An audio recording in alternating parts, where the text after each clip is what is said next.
Listen, I'm gonna be very honest. Hardly anyone has suggested this video. In fact, I think only 2 people have asked me to check out this series. But every now and again, I gotta make something for myself that hopefully you guys can also have fun with. Oh wow, you must have been a big fan of Animorphs. Not really in the slightest. Oh, well you must have read a couple books as a kid then. Not really. I mainly just flip through the pages to see the little transformation in the corners. Okay. Then you have surely seen the TV show at least. Once again, not really. I remember in 8th grade I had a sleepover, and when I woke up, Animorphs was playing on TV for some reason. Why? Why are we making this video then?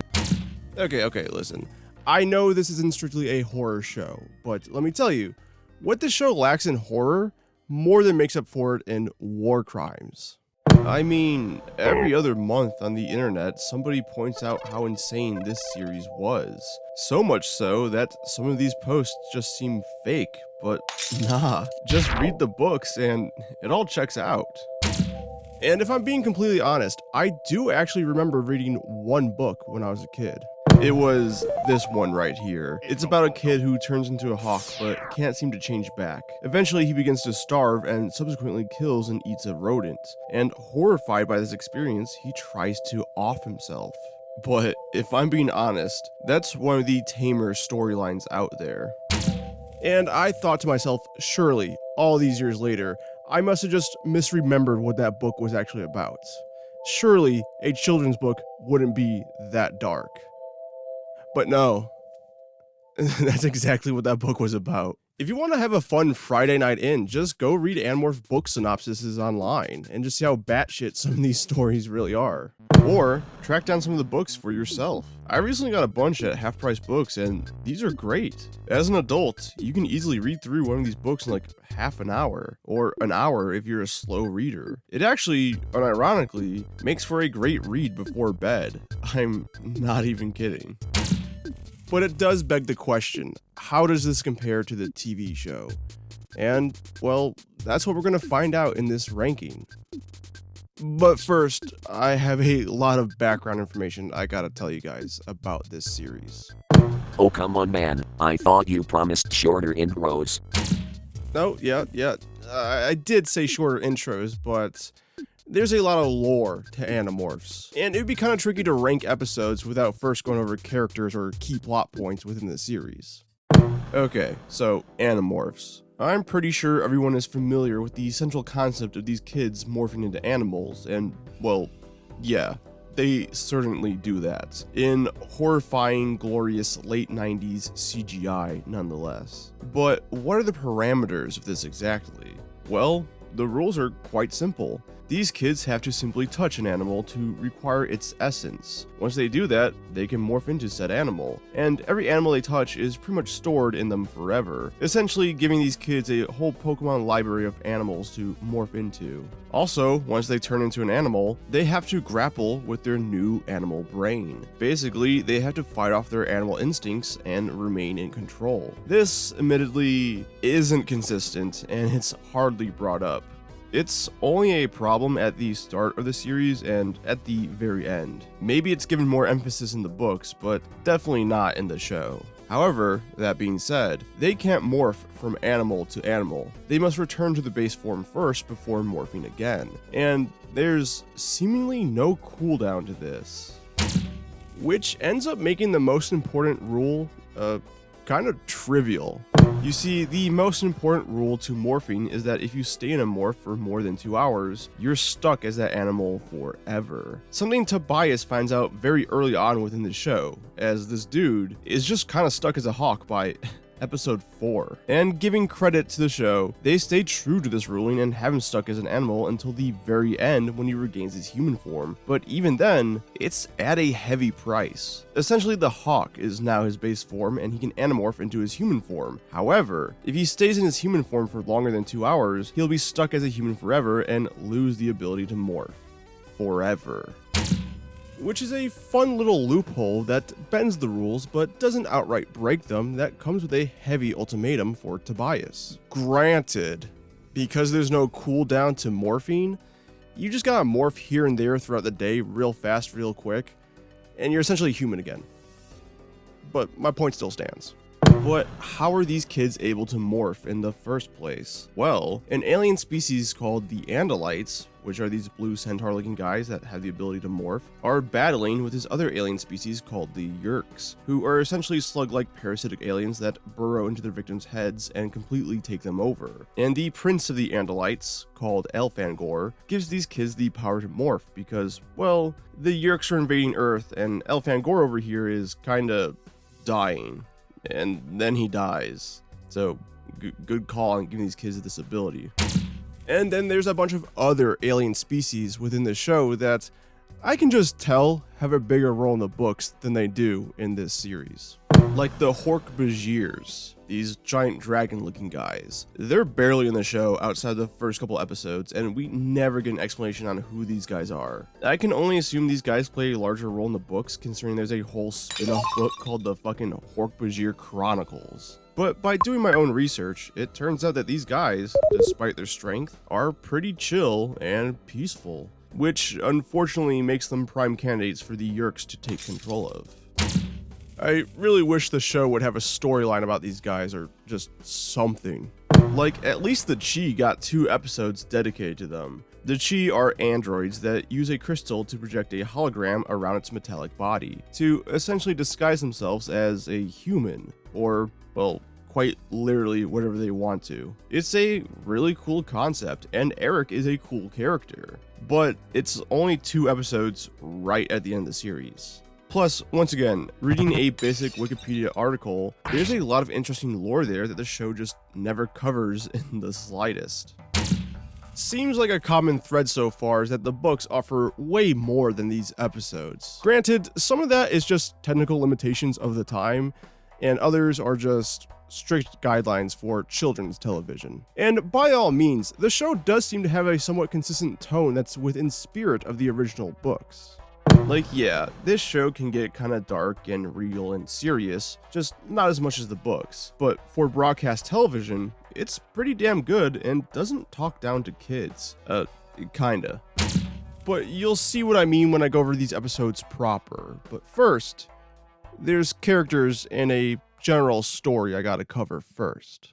So yeah, these kids, Jake, Marco, Tobias, Cassie, and Rachel, end up gaining the ability to morph by a dying Elfangor to fight off the incoming invasion by the Yeerks. This invasion is led by this one Yeerk referred to as Visor 3, who is a Yeerk who took over an Andalite's body, meaning he now possesses the ability to morph, and to further aid in his conquest, he morphs into Victor Trent, who is a billionaire on Earth with a ton of fame and notoriety and, obviously, money, which is very beneficial for taking over the Earth, if you didn't know. The Yeerks' biggest strength is that they can covertly and secretly infect and take over people without anyone being any wiser. In fact, that's a common thing throughout the show, as our main cast of characters don't know who to trust and really can't trust anyone at all. I mean, Jake's own older brother, Tom, he's been Yeerked, and is actually kind of like the second in command to Visor 3. So it's important they keep their morphing abilities a secret, and also keep what they know about the invasion on the down low. It truly creates this really uneasy atmosphere as all of our main characters have to like sneak around and be quiet about certain things, and truly, no space is safe. However, undoubtedly, the Yeerk's biggest weakness is that if they stay in a host's body for more than 3 days, they will die. So every 3 days, they must return to these events called the Sharing, which is where Yeerks go to leave their hosts to re-energize in this pool before returning back into their hosts. So every 3 days, these hosts regain consciousness but are powerless to do anything as they're locked up while their Yeerk recharges. And they recharge pretty fast, so it's really hard for our main characters to capitalize on this opportunity, which, oh yeah, our characters. We got Jake, our main protagonist, who is your typical protagonist. However, I will say he's the one probably under the most stress because, as I mentioned before, his brother Tom has been yerked. So essentially, he has to act cautious even within the safety of his own home. Then you got Marco, who's just a really solid dude all around, who lost his mom when he was young and now lives alone with his single dad. Then you got Tobias, who, as I said before, got stuck as a hawk. But before that, Tobias has always felt like a little bit of an outsider, and the less said there, the better. We'll talk more about him later, trust me. Then you got Cassie, who is a big animal rights activist, which makes sense considering that her mom is an animal veterinarian with a shit ton of exotic animals. Which is kind of awesome considering their newfound abilities. I mean, off rip, they can just change into lions and tigers, all thanks to Cassie's mom. Then there's Rachel. She's your typical average girl. Also Jake's cousin, which doesn't really matter that much. Then last but not least, we got Elle Fangor's younger brother, who crash lands on Earth, and his name is... yeah, I'm not gonna try to pronounce that. The characters just call him Axe anyways. Also, Axe takes the essence of all the main characters to create his human form. So it's cool that this character is a combination of everyone else. But you just gotta take their word for it because, yeah, bro does not look like them all combined. But Axe is essentially the whole alien adapting to human life trope. He's unfamiliar with social cues or basic human concepts like laughing, while at the same time he loves human food and television. He's essentially the comedic relief of the show and a welcome addition, when used in moderation. And then there's a couple of minor things here and there that we'll be covering throughout the ranking as we go, because we spent enough time on this intro. Oh shit, we finally ready to do this. I just woke up from a nap. Yeah. One last thing real quick. There is a total of 26 episodes, but I will be counting 3-parters and 2-parters as one entry. So we'll be ranking 19 total entries. And now, finally, without further ado. Ooh. Oh, give me a second.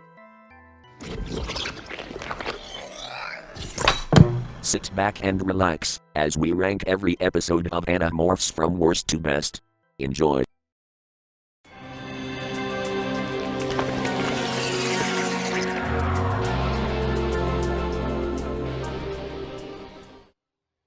Oh man, this one hurts. Because it had a chance to be one of the best episodes in the series, but just didn't. As the title suggests, this episode is centered around Tobias, which at this point in the series was definitely the most interesting and mysterious character. I mean, the dude got stuck as a hawk in episode 4 and barely had any presence within the series afterwards. I mean, he was still in every episode, usually saving the day and whatnot. Tobias really is one of the most clutch characters in this entire series. But there were still all these unanswered questions surrounding Tobias. Like, he seems fine with being a hawk, but what does his family think? Through their perspective, he just up and disappeared. And also, why does Tobias seemingly choose to be a hawk? Did he just lose track of time, or was this a deliberate choice? I mean, he said he never fell in, and being a hawk made him feel more free than being a human. So my hopes were to finally explore this character thoroughly to hopefully gain more insight onto him.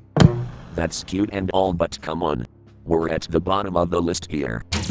Yeah, my point exactly. The backstory we get on Tobias is barely even surface level. It's just about his first day at school and how he got bullied and how he met Rachel, which, oh yeah. There's a couple romantic subplots throughout the series that really don't get any attention and really aren't interesting.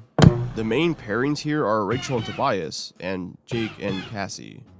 Poor Marco and Axe are just sitting on the sidelines, I guess. I mean, even then, Axe does have a girl that's kinda interested in him, so it's really just Marco out here roughing it alone. Oh man, poor dude, but that's quite literally it. We don't really learn anything new about this character we couldn't already infer for ourselves through these blatant context clues. But if this episode couldn't get any worse, interspersed throughout this entire episode is Axe's backstory. Well, actually, Axe's backstory would be far too interesting for this episode. So instead, we just get a story about Axe's first day on Earth using his human form. And, you know, it's just wacky shenanigans. He doesn't know how to walk properly. He doesn't understand the concept of money or social boundaries or how to eat ice cream and yeah. Listen, I like Axe as a character. I like his wacky shenanigans, but it's a careful balancing act. Too much Axe is just too much for me. He works better in a group setting to either bounce off of characters or to lighten the mood. He suffers from what I like to dub oops all Kramer syndrome. Okay, so Seinfeld was a very popular sitcom in the 90s, and the breakaway star that everyone loved was undoubtedly Kramer, played by Michael Richards. Shut up! 50 years ago you had your own tied down with a fucking fork up your ass! No, we're not gonna play that even as a joke. It's a rough watch, to say the least.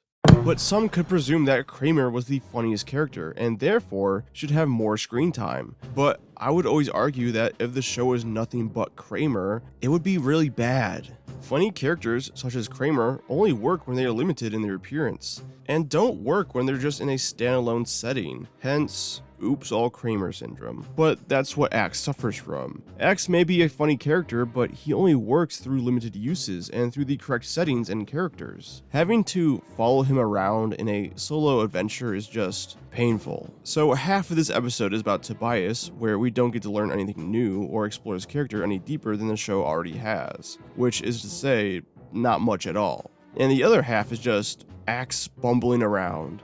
It's a failure on all fronts, especially when you consider that Tobias is a deeply interesting character, and Axe for sure actually has an interesting backstory concerning his Andalite roots that the show doesn't choose to explore. So it's a bad episode with massive missed opportunity written all over it, which, in my opinion, makes it even worse.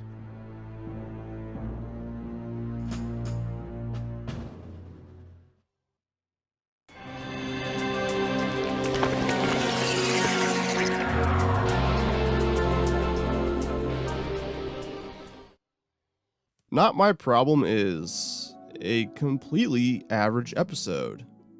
Only the second ranking in, and we're already in average episode territory.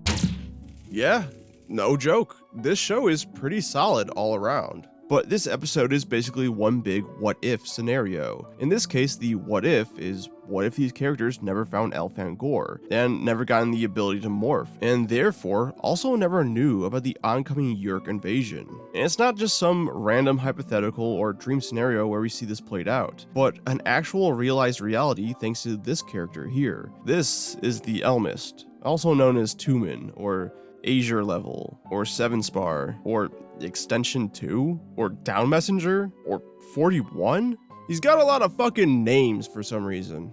And there's a couple more on the fandom wiki list that I'm not gonna bother reading off. But basically, this guy's species are essentially gods. They can freeze time and grant wishes and just the whole 9 yards. We'll talk more about this character in a later episode. But for now, he offers Jake a glimpse into a life in which he and his friends never got wrapped up in all this mess in the first place, and needless to say, shit sucks. More than half of them get yerked almost immediately, and none of them have any clue on what's truly going on. All except for Tobias, that is, as he, for some reason, has some inkling onto what's truly transpiring here. Interesting, isn't it? But what we get here is a fun role reversal, as Jake, our typical good-doing protagonist, now becomes the central antagonist. And it's such a drastic flip, it's jarring, in a good way. I mean, yerked up Jake isn't to be messed with, he's a straight menace at certain points. But even then, deep down inside, the real Jake is struggling to combat the yerk in his brain. This really shows just how strong his willpower truly is. It's just that another episode shows this off a bit better, but more on that later. And then the other half of the focus is on Tobias, as typically he takes more of a backseat throughout the series. But now, through this what if scenario, he steps up to home plate and takes more of a protagonist position, and it's great to see him be more proactive throughout a storyline. However, all the other characters, I feel like they weren't given much to do. A lot of emphasis here is on Jake and Tobias, which is good because their storylines in this episode are great, but it just feels like anytime they have to cut away to the other characters, it's like I'm eating soggy fries when I could be eating a nice smash burger instead. Oh yeah, with the little crispy edges of beef.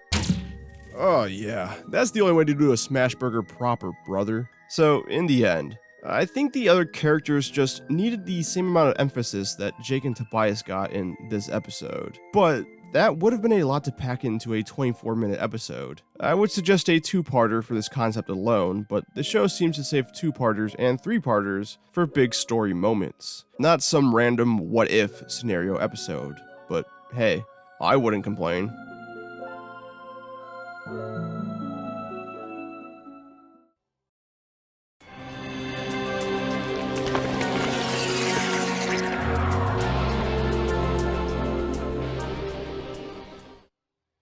Okay, so The Front is one of those weird episodes that's kind of stuck in purgatory. Let me explain real quick. Season 1 had a total of 20 episodes, while Season 2 had only 6 episodes. Now, Season 1 ends in a 3-parter. Well, technically it ends in a 2-parter, and the 3rd-parter is the Season 2 premiere, but that's besides the point. But Season 2 also ends in a 3-parter. Needless to say, these two 3-parter finales are pretty important to the overall story, thus leaving these 2 episodes right here in a sort of purgatory, just kind of sandwiched in between 2 big story-related events. And because of that, this episode comes across as a little more cartoony. Like, the stakes presented here are more on the lower side comparatively. The tone is also considerably more lighter as well. None of this is inherently a bad thing per se, but it's quite the whiplash to go from this gigantic climactic confrontation to X getting a part-time job selling cell phones at the mall. Don't get me wrong, the Yeerks still have some tricks up their sleeves here. The cell phones in question actually have Yeerks in them, basically trying to infect people who buy a cell phone. But comparatively to the Yeerks' other schemes to acquire new hosts, this feels more like a Saturday morning cartoon. Which, if I'm being honest, as much as I love this show, warts and all, it would have worked far better as a cartoon. For starters, these transformations wouldn't be so horrifying, but also, they could have easily adapted the more fantastical and sci-fi storylines from the book. Basically what I'm saying is, I would love to see some more Hork-Bajirs. I will say, however, this lighter tone and sillier concept is much appreciated. It acts as a little breathing room for finishing such a long story, and a little pit stop before you dive into yet another long story. That being said, it feels a little bit like filler in that regard. Now, don't get me wrong, I love me some good filler. You ever watch OG Dragon Ball? Unironically love all those filler episodes. But in the case of this episode, this is the kind of filler where I enjoyed my time watching it, but I would never return for a rewatch.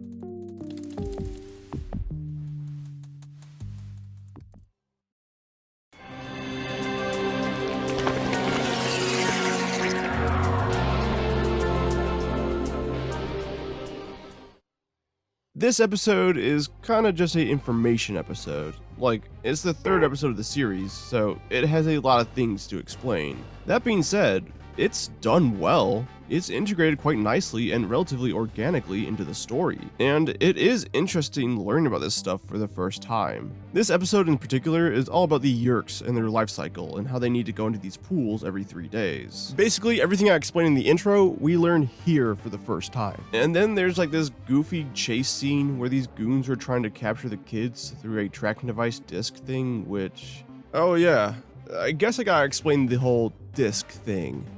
Okay, so when Elfangor was dying, he gave these kids the power to morph, but he also gave these kids this mysterious disc object that has cryptic information on it. Well, Elfangor actually specifically gives the disc to Tobias.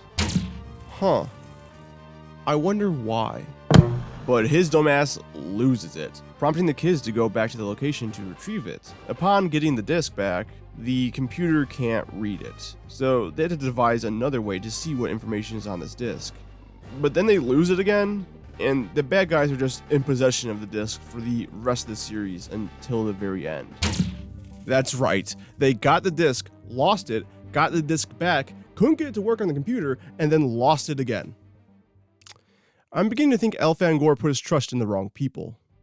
But fortunately, the bad guys can't decipher the disc either, but it's still an important plot MacGuffin throughout the entire series. Anyways, within the context of this episode, after losing the disc for the second and last time, the bad guys give them a fake, which is actually a tracking device, which is just easily dealt with. So yeah, the first half of the episode is really cool lore on the Yeerks, and the second half is just a Scooby-Doo-esque chase sequence. I will say, the exchange of getting the fake tracking device back is pretty clever and relatively tense, but really, the second half is much to be desired.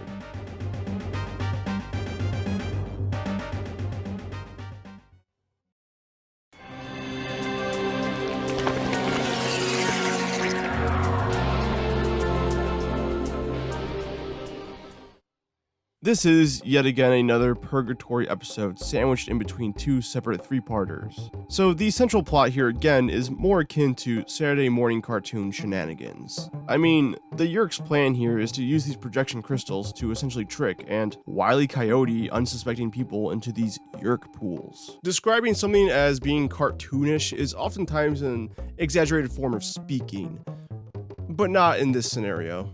This is just a full-blown cartoon. Which, once again, this isn't necessarily a bad thing. It's a fun change of pace that is somewhat refreshing. My main issue in this episode is that they introduced the character of Eric.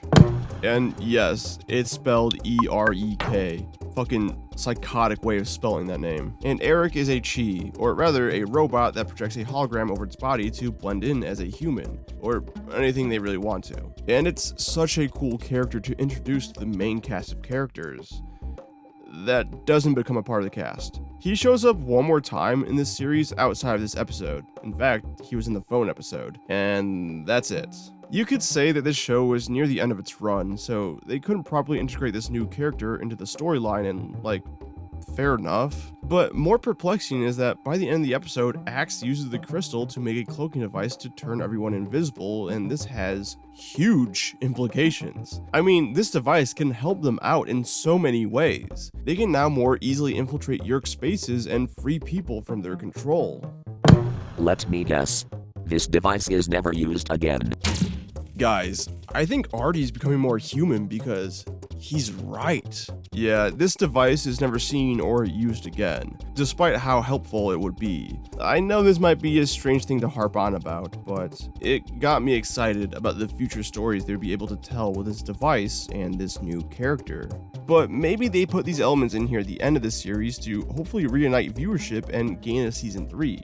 And through hindsight, it may have been too little, too late. That all being said, it's an average episode. The Yeerks' presence after season 1 are really heavily downplayed, but the whole runaround and action sequences are a lot of fun in this episode. And seeing this android show off his stuff is such a fun time regardless. However, there is this whole mystery component at the start of the episode when they first run to Eric where they can't tell what he is. I mean, he just brushes off a car running into him, and Axe says he doesn't have a heartbeat. It's an interesting little mystery that is almost immediately revealed when Eric just tells him what's up. Now, that is indicative of their android code and whatnot, but I also think the whole episode could have just been this, and less of the Yeerk stuff. But what we get in the end is fine enough.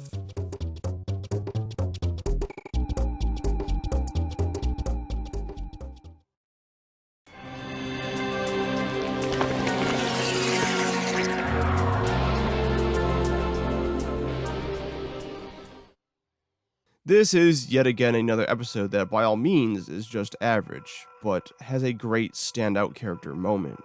I mean, real quick, Rachel flies around as a bird and gets knocked out and suffers from amnesia, and almost gets indoctrinated by the Yeerks in this summer camp cult thing. It's a pretty standard Yeerk related plot for this series, and the amnesia is a nice touch to add some sense of peril. But her trek through the woods leads her to this crazy lady, and she's not actually all too crazy. She, somehow, was able to de-Yeerk herself, and actually keeps a little bastard in a jar. Do I really have to follow through with this joke? No, you really don't. I should have cut this from the script. But this singular character greatly opens up this series' world. It shows that there's some means to actually get rid of these Yeerks. Of course, with Rachel having amnesia, she doesn't bother to ask how.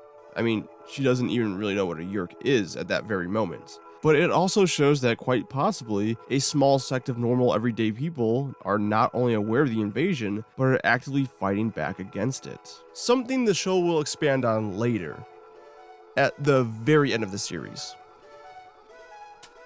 Really was gone too soon. They also kind of end the episode somewhat implying that this character will return, but that doesn't happen.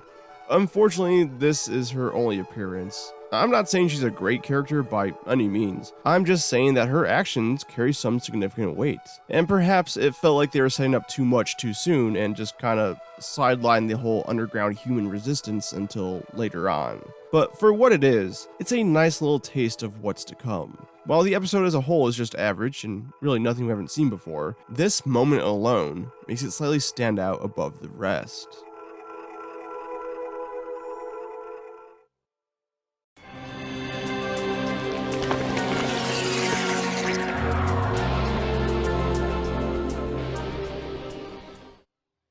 Animorphs as a series has the potential to grow stale. What I mean by that is, when it's not drawing from the overarching story and has to do a standalone episode, things could end up a little plain. The simple solution in this scenario is to have a standalone episode where they introduce a new concept. At this point, we're all familiar with how Animorphs work, right? You touch an animal and then you become that animal. But what if you touch an animal that you're allergic to? Well, that's the central concept behind this episode. Because as it turns out, if you are allergic to any animal, you kinda just morph into it at random with no control. Well, technically, these bouts of morphing are tied to the user's emotions, but more or less they are seemingly random. And as Axe explains, this allergic reaction can take anywhere from a couple hours to a couple of weeks to resolve. And unfortunately for Cassie, she's allergic to fucking alligators, and now has to struggle with not morphing into one in public. Just like how I struggle to not morph into my dad at Applebee's when I get a couple of dollaritas in my system. Oh, is that why you're banned from all the Applebee's in the state? State? Try country, pal. Gotta go up to Canada to get my Bourbon Street steak. Oh, yeah.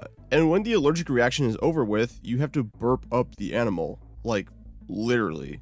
Cassie burps out an alligator, and I don't know the implications of this. Is she creating life, or is she just creating a clone of the animal she touched at the start of the episode? Both are equally horrifying and existential, but that's besides the point. One thing that really drags this episode down, unfortunately, is the setting, as Cassie and Rachel attend a live taping of some talk show starring their favorite teen heartthrob. And I get it. They need to put Cassie in this highly public place to make the ordeal of her allergic reaction even more strenuous than it already is. But at the same time, this just feels kind of empty and doesn't fully utilize the setting. Like, the taping never actually happens, and Cassie never appears on camera. And the seats of the audience are pretty empty, so what was really the peril here? But this episode gets just enough mileage of the allergic reaction concept for this episode to remain somewhat above average in my books.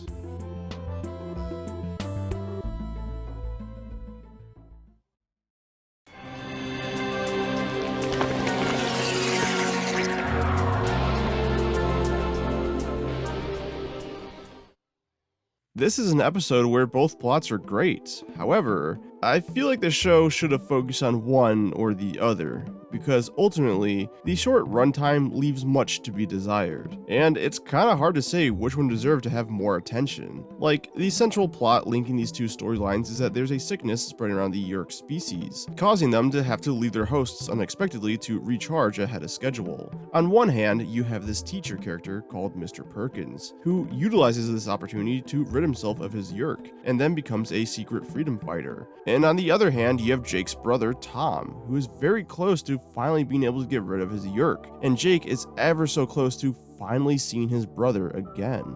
Both great plots that really just equally needed room to breathe and to be properly explored. It's like having an amazing appetizer and an equally amazing entree. You can't load up on the appetizer because you won't have any room for the entree, and vice versa. That's a horrible analogy. Also, why do all of your analogies involve food? Yeah, I'm realizing that I'm just hungry a lot when I write these scripts. Now, as interesting as the Mr. Perkins plot is, my money is on the whole Tom debacle. I mean, Jake hasn't seen his real brother in months at this point in the series, and you desperately just want the brothers to reconnect, even if it is only momentarily. There is a lot of heart in this sentiment that is explored, but I just wanted to see more. Plus, I just love my brother. Legitimately one of my best friends of all time, and when it comes to brother-related media, that shit just hits harder for me. No spoilers, but like Mother 3, if you know, you know. I cry every single time. Worst yet, and this is a spoiler for the rest of the series, but Jake and Tom never reconnect. In fact, this is probably the closest we get to seeing the brother return to normal, which, through retrospect, makes this episode even more devastating that it never happens. Oh, yeah, and in traditional fashion, Mr. Perkins goes off into the wild as he is now a full-on freedom fighter. However, we never see his character again. At times, it really feels like this series was banking on getting more episodes with the amount of characters they hint at having larger roles in the future. And maybe they do in the books, if these characters even exist in the books, that is. But at least for the show, they don't. But what we get in the end is good, but it should have been a two-parter.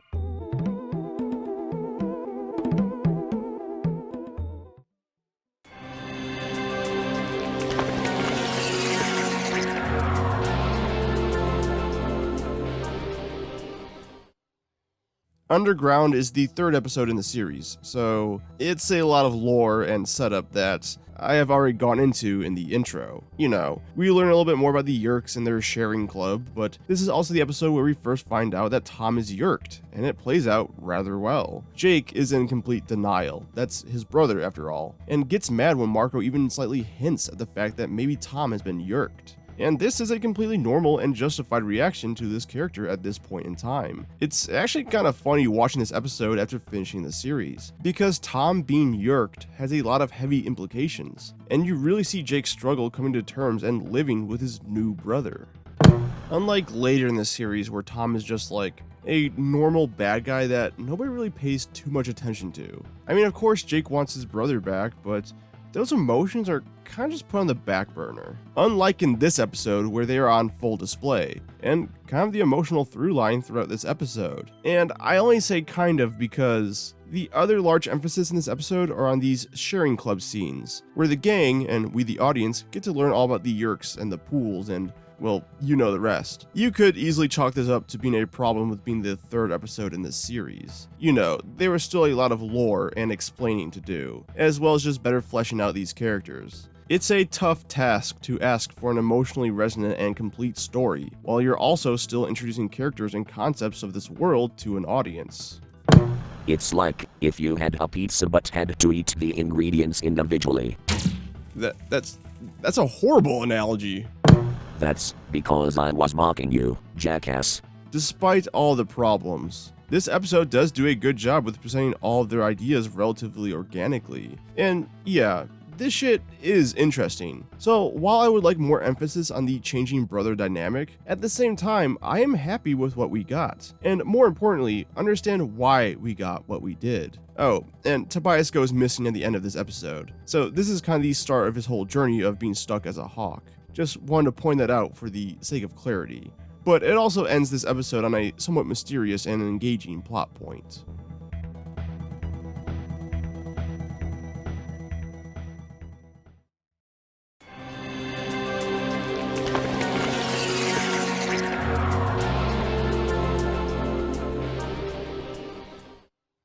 This episode is our first proper introduction to the Elmist, or I don't know, fucking pick a name off the list. Personally, I'm a big fan of the all-powerful weakling, which is exactly what I call Artie over here.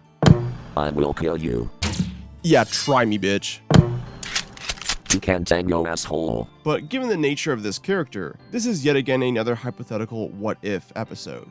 Kind of. You see, our main cast are cornered by the bad guys when alien Jesus comes in and stops time and gives our characters an ultimatum. He basically says that he can relocate everyone and some of their family members to a far off distant planet where they would all be safe. And Tobias can be a human again, I guess. But everyone else on Earth would succumb to the Yeerk invasion without their presence. And this is a really good predicament to really showcase how these characters truly feel. Some just want to up and take the deal, while the others want to stay and fight, and honestly, you can see both sides of the coin. These teens were thrusted into this role of saving Earth, and after all these months of constantly having to watch over their shoulders, they're just fucking tired and want to get their old lives back. However, the Elmis decides to show the gang a probable future if they decide to stay behind and fight. A future in which the Yeerks have completely taken over. They even managed to Yeerk Rachel, and Visser 3, now called Visser 1 in the future, says he ate Tobias with a side of barbecue sauce. Ugh, that's so gross and vile. I mean, who would eat barbecue sauce? Like, was there no honey mustard or even a blue cheese lying around, or... That line is going to piss a lot of people off, and fair enough. I'm curious. Comment down below. What's your condiment sauce of choice? But this vision, while worrying, actually ends up revigorating the group and reminds them what they're fighting for. It's a really good distinction of the group's sense of justice, and really highlights their willpower. Even the more, let's say, real characters like Marco turns his back on the Elmist. I just wish we spent more time in this probable future. I mean, come on. This shit is so interesting, and it's really only a quick scene. I get that the real meat of this episode is pondering this moral quandary, but at the same time, I mean, come on.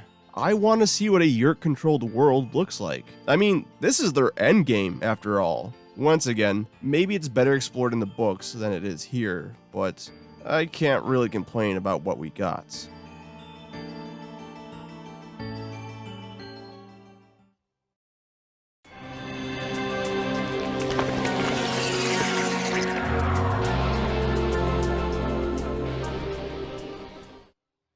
This episode marks the first time in the series where our main characters actually fight back against the Yeerks. I mean, this is the 7th episode in the series, and all prior episodes were either spent building up characters, the world, or the lore, right? It's a lot of reconnaissance missions learning about the Yeerks, but not really doing anything about it, which makes sense. They have to learn about the enemy first before they can destroy the enemy. So this episode's placement within the series at large is perfect, and kind of cathartic to see these guys finally fight back for once. Jason, wake up.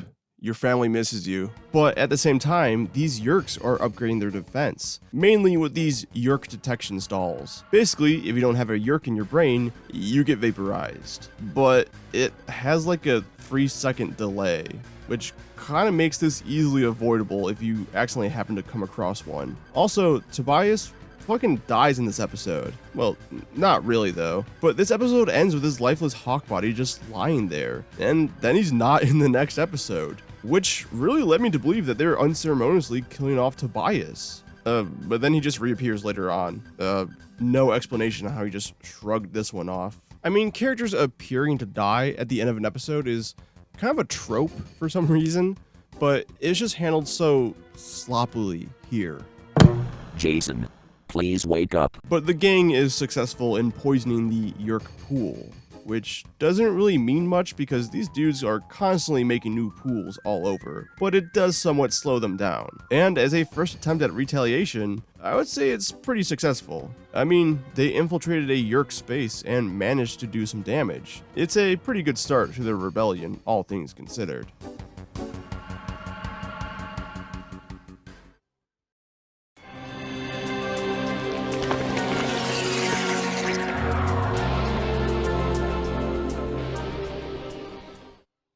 This is the 5th episode of the series, so they're still setting some things up. Mainly, this is the episode where Tobias is confirmed to be stuck as a hawk, and it's revealed that Visitor 3 is posing as Victor Trent. Also, yeah, they mainly have Visitor 3 stuck in his human form just because it's easier than constantly having to use this Andalite animatronic from a production standpoint, which I'm totally fine with and understand this direction. But I will say, after this episode, we rarely get to see his Andalite form again, which is just super disappointing. Actually, now that I think about it, despite Visitor 3 possessing an Andalite body, he really doesn't use the morphing abilities to his advantage. Once again, it's really only here and there in the first few episodes where he transforms into a Hork-Bajir, but then that's kinda it. Undoubtedly a cost, time, and production thing. Once again, this show would work a lot better as a cartoon. Also just because I want to see more Hork-Bajirs. Jason, you really No, dude, stop. It was funny the first time, but we're actually gonna fuck someone up if we keep doing it. But the main meat and potatoes of this episode is surrounding this principal character who, yeah, he's Yerked, and is a main antagonist throughout the series. But this scene with him eating dinner with his daughter is just so eerie. Deep down inside, she knows that's not her dad. But really, the emotional climax that really resonates with me is when the Yerked principal reveals that he's not going to Yerk the daughter because that was the agreement he struck with his host. Which kinda paints the Yerks, or at least for this specific one, in a somewhat more empathetic light. And even when push comes to shove, the Yerk principal puts his foot down and stands by the promise that he made. Unfortunately, this character is never really given much importance in the story again. In fact, he kind of becomes one of the more bumbling, buffoonish antagonists in the series. But for a brief moment in time, this character really showed me that there's more to these Yerks than meets the eye.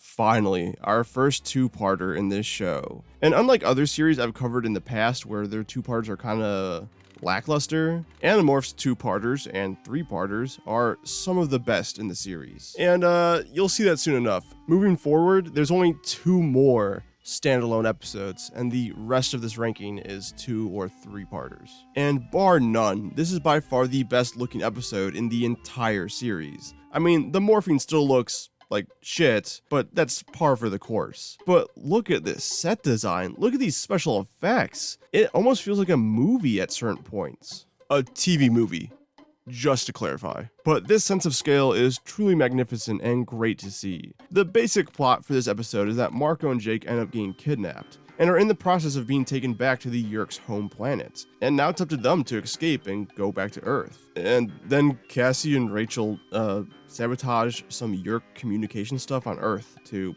help them out. Not trying to downplay their storyline or anything, it's good and whatnot, but like, the Yerk spaceship stuff is far more interesting. The only story beat that falls completely flat for me is when they find out that Marco's mom is actually alive and well and serving the Yerks. Oh my god. Who cares? Listen, from the start of the series, we've always seen Marco struggle with living with a single dad, and in turn, we've seen the dad struggle with losing his wife and see how he copes with it. So this whole revelation that Marco's mom is alive is a big moment and does manage to land emotionally. But then it's never brought up again. And this episode is about halfway through this entire series. So it feels a little weird that for the back half of the show's run, Marco's mom still being alive is kind of a minor plot point that is almost forgotten about. Hell, I mean, even in this episode, Marco gets all worked up and emotional in the beginning, which makes sense, but then those feelings quickly fade as he focuses on getting back to Earth. And I get it. They really can't do anything about this in this moment. But to me, it just seemed like they moved on rather fast from something I think needed to be explored more. Once again, maybe this is explored significantly better in the books, but as far as the TV show goes, is kinda half-baked at best. But hey, the rest of the episode is action-packed and climactic as hell, so I can at least look past this little blemish.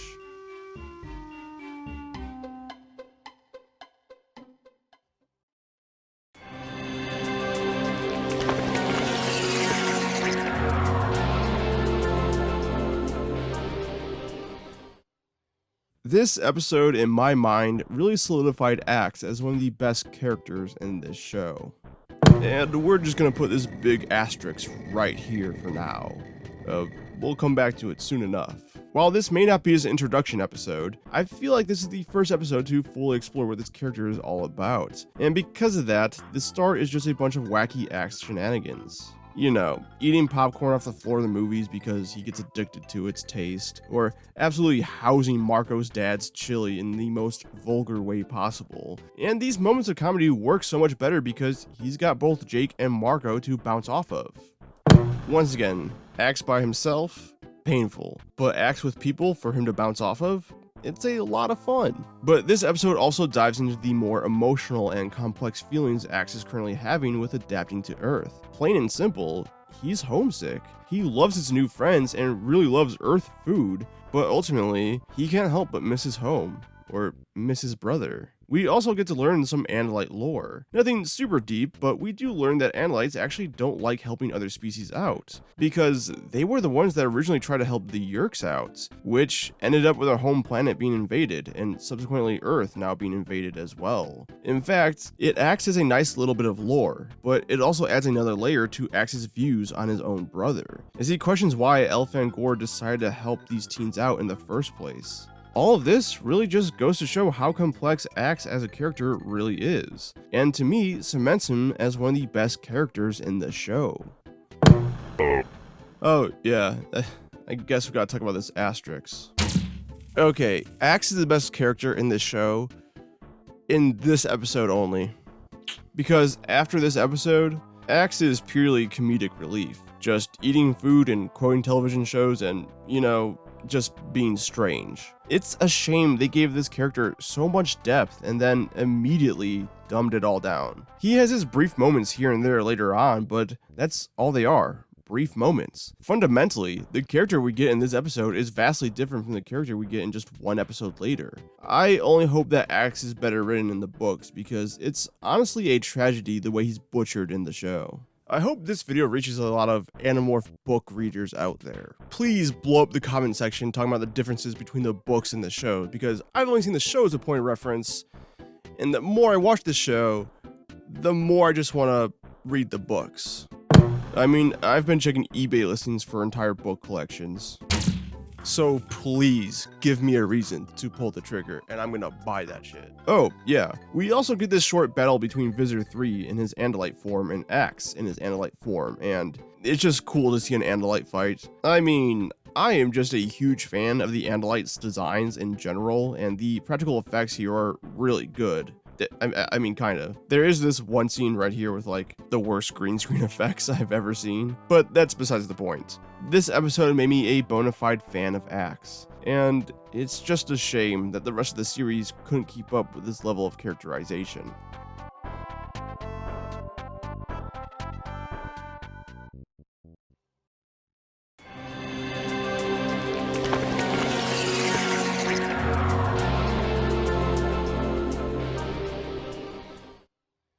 This is probably going to be the one entry I have the least to say about, because this two-parter is the first 2 episodes of the series, and because of that, I've already kind of talked about what happens in this episode in the intro.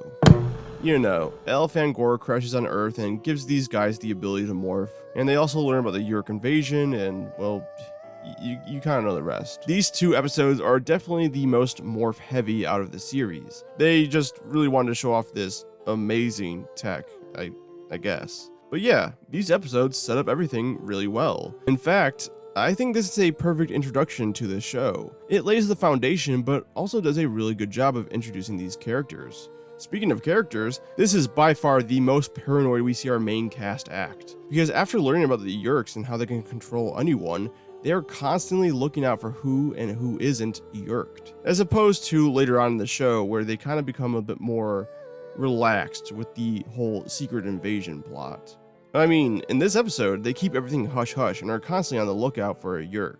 But by the end of the series, I mean, they're just hanging out in the mall talking full volume about all of this shit. So the tone at the start of the series is considerably darker and more ominous than comparatively to the end of the series. And while I don't mind the shift in tone for the series at large, it does have the benefit of making these first 2 episodes stand out a little bit more than the rest.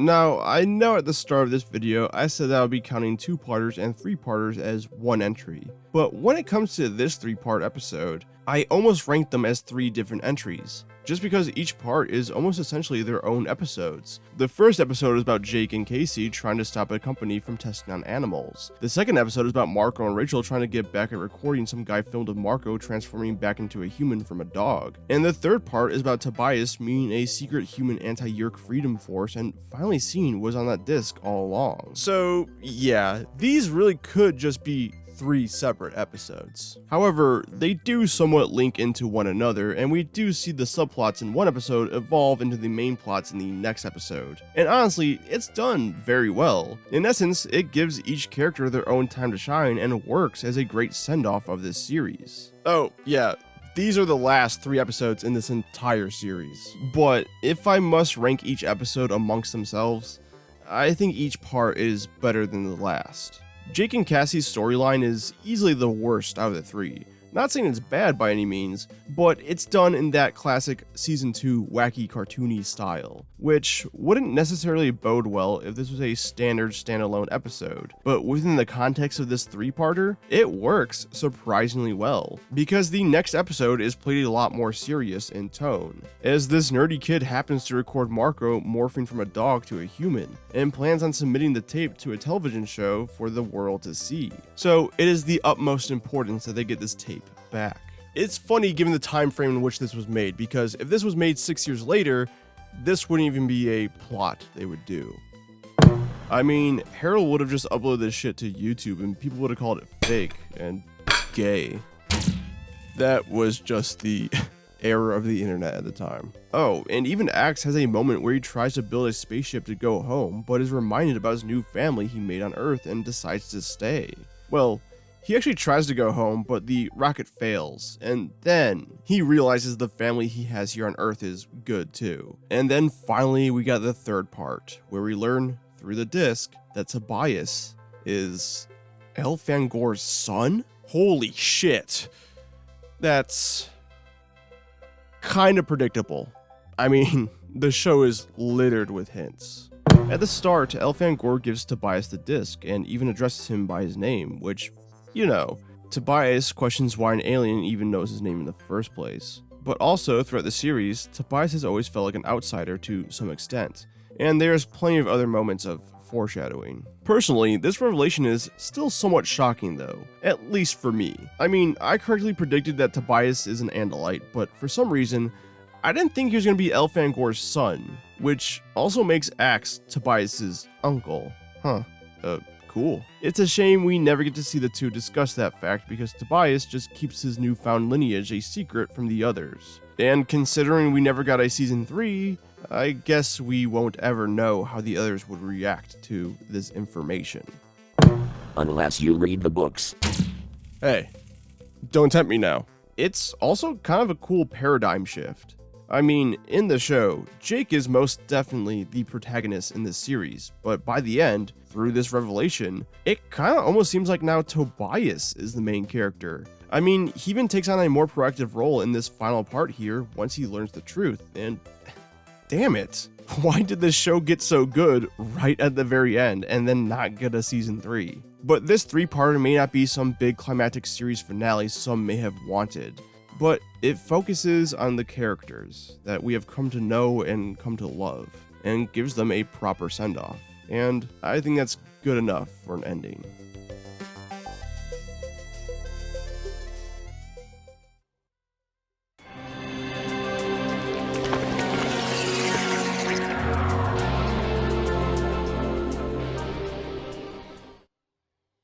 You can tell I'm a big Axe fanboy when his introductory episode is top 3. But in my defense, adding a new character to an already established cast is one of the trickiest things to integrate. Granted, this is only like episode 6, so we're still warming up to the original cast in the first place, but my point still stands. But part of the reason why Axe's introduction works so well is simply because he's another Andalite.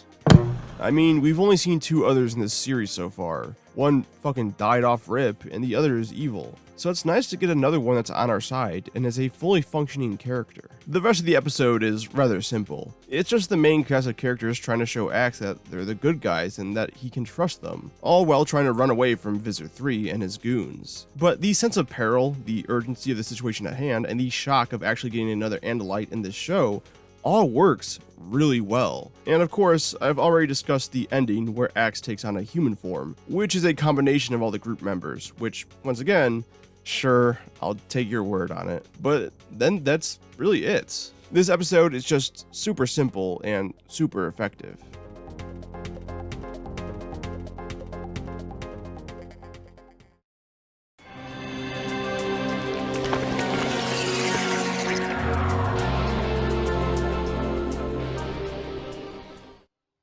This episode is the gold standard for 2-parters. One main factor being that Visitor 3, as Victor Trent, decides to help Jake's dad open up a health clinic. However, he of course has nefarious intentions with this, as he plans on using a secret yerk pool installed in the back to try and get the governor all yerked up. So you got Jake's dad involved in this story, which raises the personal stakes. But then you got someone in power, like the fucking governor, to raise the literal stakes.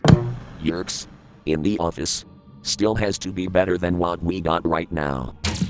I mean, yeah. So despite being very standard for the show, the sense of tension throughout is far greater here. Plus, this is easily their biggest win yet when they foil the yerk scheme. Because not only do they save the day, but they also end up boiling these yerks alive in their very own pool. And I mean, I don't know how many yerks hang out in this pool, but that's gotta be a good amount of dead yerks there. But amidst all this, Jake accidentally ends up falling into the yerk pool himself, and actually ends up getting yerked. Which leads us into part 2, which is all about Jake's inner struggle while yerk is in control. And it's so cool to finally see what it's like to have a yerk in your head, and it really showcases Jake's resilience and willpower. Don't get me wrong, he can't break the control of the yerk, but he definitely hinders it a bit here and there. Luckily, everyone catches on rather fast that Jake has a yerk in his head, and therefore they tie Jake to a chair and make him sit there for 3 days for the yerk to die. Meanwhile, Axe morphs into Jake to cover for him at home, which is a beautiful mix of comedy and tension. When they write Axe properly, it is something to behold. And of course, Jake is de-yerked by the end of the episode, but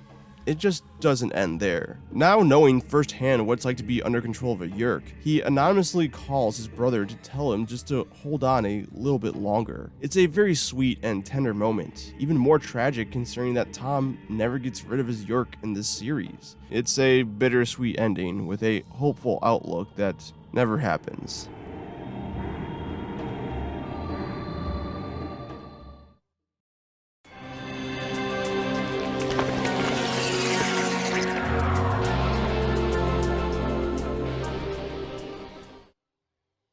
Yeah, the season 1 finale 3-parter is the best episode in the entire series, and if you watch this show, you probably saw this coming. It's not really hard to say that this is the best episode. Plain and simple, it felt like the whole series was leading up to this moment. And better yet, there's actual consequences and actions taken that directly affect the status quo of this show. Like Tobias, this is the episode where he finally gets his human form back. Of course with the caveat that he can only be a human for 2 hours at a time, and if he exceeds that limit, then he'll be a human forever and lose his ability to morph. And honestly, after being a hawk for months, I would just say fuck it and remain as a human forever. But what about all the hot pussy you'll be passing up on? That is a sentence I never want to hear you say again. I mean, what the fuck, dude? But also, Visitor 3 is defeated, and at the end of the episode, his Victor Trent persona becomes a wanted man, meaning he can never morph back into that person again, at least in the public eye. So all the power and financial aid can no longer help him out going forward. But the main threat of this episode is the most chilling of them all, as the yerks have developed a new species of yerk that don't die after 3 days. In fact, they can live in their hosts forever. Needless to say, if these fuckers get out into the wild, it's game over. That 3-day window is really the only thing that makes this fight doable, but I'll leave it at that. There's some moments in here that need to be experienced untainted from spoilers or recaps. Just know, this is by far the best episode in the series.